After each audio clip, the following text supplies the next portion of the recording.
Hi all, ഇതൊരു Sunday വ്ളോഗാട്ടോ. അപ്പൊ രാവിലെ ബ്രേക്ക്ഫാസ്റ്റ് ഒക്കെ കഴിഞ്ഞ് ഞങ്ങൾ അമ്പലത്തിലേക്ക് പോകുവാട്ടോ. ദർശുവിന്റെ വഴിപാട് നടത്താൻ വേണ്ടിയിട്ട് നമ്മൾ പോകുന്നത് തോട്ടപ്പള്ളിയിലേക്കാണ് കേട്ടോ. തോട്ടപ്പള്ളി ഒരു ശ്രീകൃഷ്ണ ക്ഷേത്രമാണ്. നമ്മൾ 9:30 ആയപ്പോഴത്തേക്കും വീട്ടിൽ നിന്ന് ഇറങ്ങിയിട്ടോ. 12 മണിക്കുള്ളിൽ വഴിപാടൊക്കെ ചെയ്ത് തീർക്കേണ്ടതാണ്. പറമ്പില് മഴവെള്ളമൊക്കെ കയറി കിടക്കുന്നത് കൊണ്ട് നമ്മുടെ കാറിന് ചെറിയൊരു പണി കിട്ടി കേട്ടോ. ചെറിയ 2 കുഴികൾ ഉണ്ടായിരുന്നു, നമ്മൾ എടുത്തപ്പോൾ കണ്ടില്ല. പിന്നീട് JCB വിളിച്ചിട്ടാട്ടോ നമ്മുടെ കാറ് വലിച്ചെടുത്തത്. എന്നാലും നമ്മൾ അമ്പലത്തിൽ പോയിരുന്നു. 12 മണിയായപ്പോഴാണ് നമ്മൾ അമ്പലത്തിൽ എത്തിയത്. ഈ ശ്രീകൃഷ്ണന്റെ അമ്പലത്തിൽ കൊണ്ടുവന്ന് കുട്ടികളെ കുളിപ്പിച്ചു കഴിഞ്ഞാൽ ബാലാരിഷ്ടകളൊക്കെ മാറുമെന്നാണ് കേട്ടോ ഒരു വിശ്വാസം. കുളിപ്പിച്ചു കഴിഞ്ഞ് കുട്ടിയെ മഞ്ചാടി വാരിക്കുകയും വെണ്ണ കൊടുക്കുകയും ചെയ്തു. ഭക്തി ഇത്തിരി കൂടിയിട്ടാണോ എന്നറിയത്തില്ല. ഭജനക്കാരെ കണ്ടതും എൻ്റെ അമ്മ നേരെ അങ്ങോട്ട് പോയിരുന്നു ഭജന ചൊല്ലാൻ തുടങ്ങിയിട്ടോ. അതും ചൊല്ലി അമ്മ അവിടുന്ന് വന്നു കഴിഞ്ഞിട്ടാണ് നമ്മൾ അമ്പലത്തിൽ നിന്ന് പോകുന്നത്.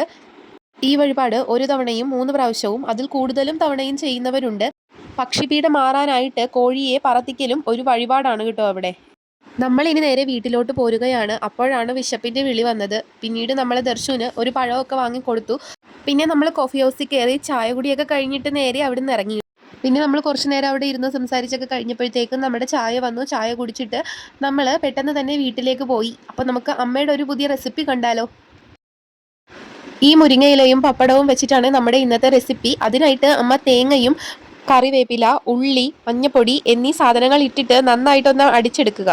അതിനുശേഷം കടുക് പൊട്ടിച്ചിട്ട് നമ്മുടെ മുരിങ്ങയില ഇട്ട് ഒന്ന് വാഴി കഴിയുമ്പോഴത്തേക്കും നമ്മൾ നേരത്തെ അരച്ച് വെച്ചിരിക്കുന്ന അരപ്പും കൂടി ഇട്ട് നന്നായിട്ടൊന്ന് ഇളക്കി കൊടുത്തതിന് ശേഷം പപ്പടവും ഇട്ട് നന്നായിട്ടൊന്ന് ഇളക്കി എടുത്തു കഴിഞ്ഞാൽ നമ്മുടെ ഡിഷ് ഇവിടെ റെഡി ആയിട്ടോ. റെസിപ്പി ഇഷ്ടമായാൽ എല്ലാവരും ഒന്ന് ട്രൈ ചെയ്ത് നോക്കണേ. നല്ല ടേസ്റ്റ് ഉള്ള ഒരു ഐറ്റം ആയിരുന്നു കേട്ടോ. വീഡിയോ ഇഷ്ടമായാൽ സബ്സ്ക്രൈബ് ചെയ്യാൻ മറക്കല്ലേ.